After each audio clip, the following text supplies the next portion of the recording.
অনেক দিন আগে সুরেশের এক বাঁশ বাগান ছিল। বাঁশ বিক্রি করে ওর ভালোই দিন কাটছিল। কিন্তু একদিন হলো কি, আরে, বাঁশের কারিগরেরা সব হঠাৎ করে উধাও হয়ে গেল কেমন করে? প্রতিদিন বাঁশ বিক্রির টাকা দিয়েই আমার সংসার চলে। বাঁশ বিক্রি না হলে আমি আর আমার বউ খাবো কি? ভাগ্যিস বাবা এই বাঁশ বাগান আমার জন্য রেখে গিয়েছিল, কিন্তু কেউ তো বাঁশ কিনতে আসছে না। কি সুরেশ ভাই, বাঁশ বাগানে একা একা কি করছো? কি আর করব, রোজ যা করি, বাঁশের কারিগরদের জন্য অপেক্ষা করছি, কিন্তু এ পথ দিয়ে তো কেউ আসছে না। ও, তুমি জানো না, কি জানবো? বাঁশের কারিগরেরা বাঁশের তৈরি সব জিনিস বিক্রি করা বন্ধ করে দিয়েছে। বলো কি ভাই? কিন্তু কেন? কি এমন ঘটনা ঘটলো যে বাঁশের কারিগররা কাজ ছেড়ে দিয়েছে? ওরা কি রাতারাতি বড়লোক হয়ে গেল নাকি? না গো সুরেশ ভাই, আসলে হয়েছে কি, বাঁশের তৈরি জিনিসপত্র বেশি দিন টিকে না, দামও বেশি, মানুষ আর বাঁশের জিনিস কিনতে চায় না। তাই তো ওরা সকলে চাষাবাদ করতে শুরু করেছে। সবাই এখন অন্য কাজ করছে। হায় হায়, এ কি কথা শোনালে হাসু? তাহলে এবার আমার চলবে কেমন করে? আমি যে কোনো কাজ করতে পারি না। আমার তো অবস্থা তুমি জানোই। বিধাতা জন্ম থেকেই আমাকে কাজ করার শক্তি দেয়নি। বাবার দেওয়া এই বাঁশ বাগানই আমার ভরসা। এবার যে আমায় না খেয়ে মরতে হবে। রাখে আল্লাহ তো মারে কে। তুমি দেখো, এসব সমস্যা মিটে যাবে।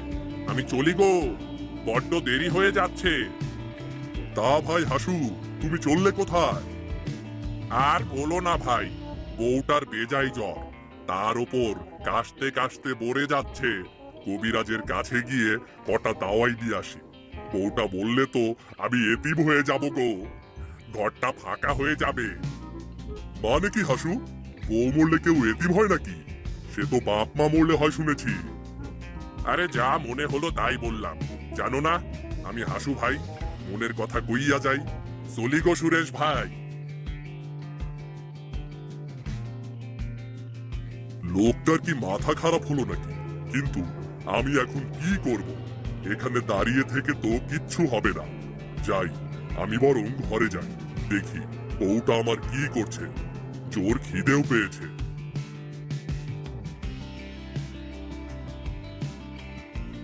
মানুষটা না খেয়ে চলে গেল। দুটো মুখে না দিয়ে গেলে আমি বা খাই কেমন করে? একা একা খেতেও তো ভালো লাগে না, আবার খিদেতেও তো পেট চলছে।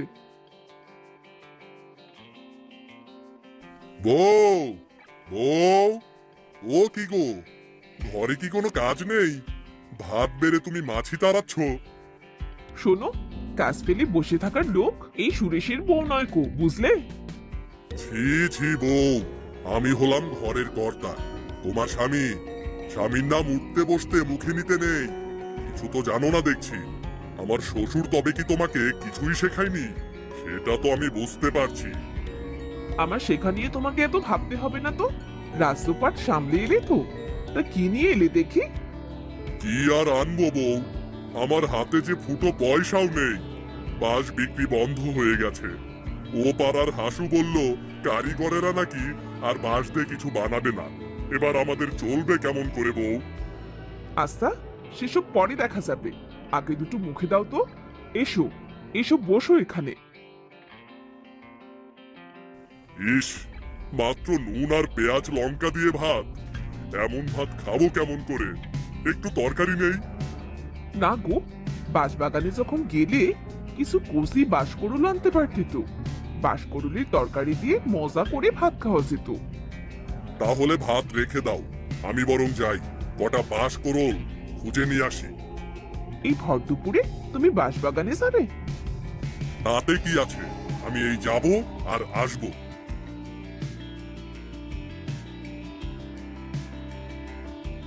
সুরেশ আবার বাগানে এলো, কিন্তু সে বাগানে এসেই কারো কান্নার আওয়াজ শুনতে পেল। কে? কে ওখানে? কে কাচ্ছে অমন করে? কার আবার কি হলো? কে আছে? আমি গো আমি। আমার মনে বেজায় দুঃখ, তাই বসে বসে কাঁদছি গো। কি হয়েছে আপনার? আমি কি আপনার কোনো কাজে সাহায্য করতে পারি? না, কেউ আমায় সাহায্য করতে পারবে না, তুমিও না। আসলে মানুষ মানেই স্বার্থপর, তারা তাদের স্বার্থের বাইরে কিছু বুঝতে পারে না। আহা, বলোই না, কেন কাঁদছো তুমি? পাশের গ্রামে আমার ঘর, আমার একমাত্র নাতনি রিমলি। ওর বাবা মা কেউ নেই। হুট করে কাল রাতে আমিও মরে গেছি। মা বাবা মরা নাতনিটাকে আমার দেখার কেউ নেই। তুমি বললে আমি তোমার নাতনিকে আমার বাড়িতে এনে রাখবো বুড়িমা। আমাদের তো ছেলেপুলে নেই, দুটি প্রাণীতে থাকি। আমার বউ একটু রাগী, তবে মানুষটা ভালো। তবে আমারই তো নুন আনতে পান্তা ফুরায়। তবুও অভাবের সংসার, কিন্তু আমি ওর ওপরে কোনো কষ্ট আসতে দেব না। তুমি সত্যি বলছো বাবা? হ্যাঁ বুড়িমা, আসলে আমার শরীরে কোনো শক্তি নেই কাজ করার। এই বাঁশ বাগানই সম্বল। তবে আজকাল বাঁশের বিক্রিও কমে গেছে। তুমি ভেবো না, আমি এখনই তোমার নাতনি রিমলিকে আমার বাড়িতে নিয়ে আসব।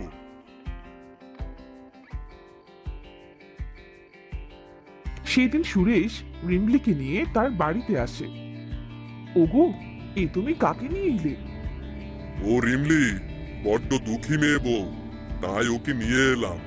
আমাদের ঘরে তো কোনো সন্তান নেই, ওকে নিয়েই না হয় আমাদের জীবনটা কাটুক। এ তুমি কি বলছো গো?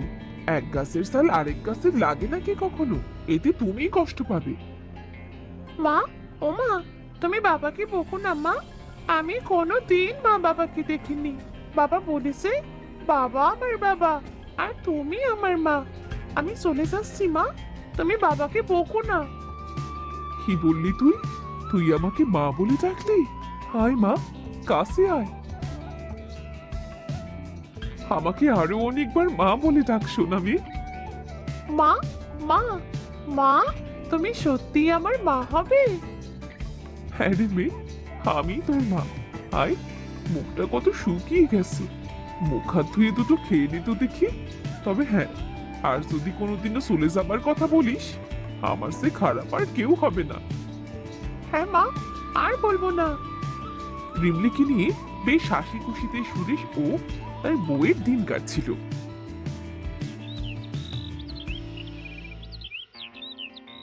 কিন্তু একদিন হলো কি, সুরেশ বাঁশবাগানে বসে কাঁদছিল।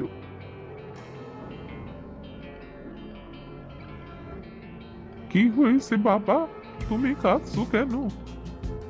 এ কটা দিন কোনো রকমে কেটে গেছে বুড়িমা, কিন্তু আজ আমাদের ঘরে কোনো খাবার নেই, বাগানে কোনো বাঁশ কোরলও নেই। আমরা বড় বড় দুটো প্রাণী না হয় পানি খেয়ে কাটিয়ে দেব, কিন্তু রিমলি, ও যে বড্ড ছোট্ট একটা মেয়ে। তুমি বাঁশবাগানে আলুর চাষ করো, তোমার আর কখনো খাবারের অভাব হবে না বাবা। এই মাটিতে তো আলুর ফলন হয় না বুড়িমা, তার ওপর বাঁশ বাগানের এত ছায়ায় কোনো ফসলই জন্মাবে না। বাঁশের শেকড় তা জন্মাতে দেবে না।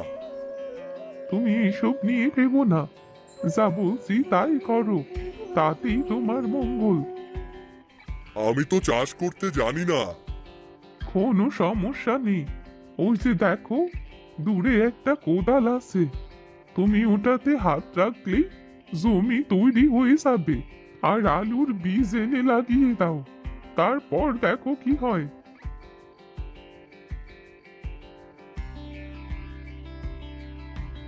বুড়ির কথা শুনে সুরেশ কোদালে হাত দিতে জমি আপনা আপনি তৈরি হয়ে গেল। কিন্তু অসুবিধে হলো বীজ কেনা নিয়ে। সুরেশ খুব মন খারাপ করে ঘরে ফিরল।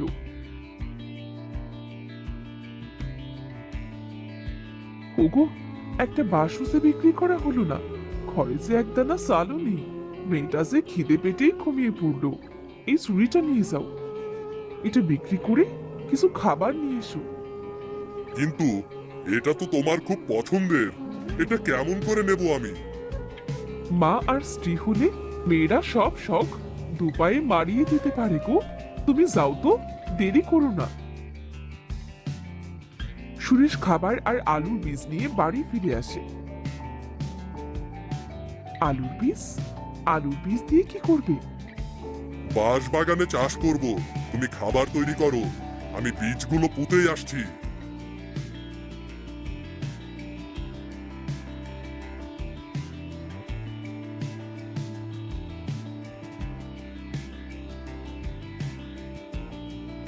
এইভাবে বেশ কিছুদিন চলে যায়। আলু গাছগুলো শুকিয়ে যায়।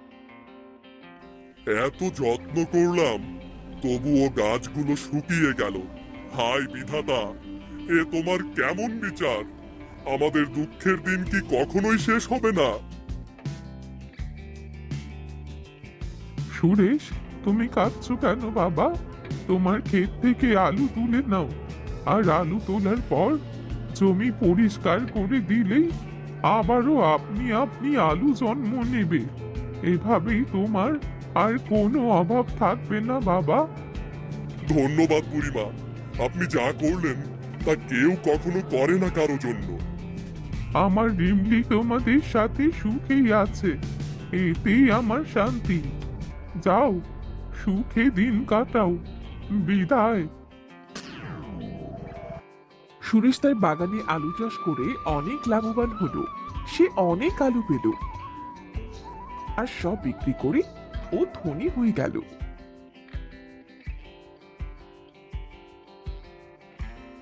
রিমলি, ও রিমলির মা, কোথায় তোমরা? দেখো আমি তোমাদের জন্য কি এনেছি। কি এনেছো বাবা?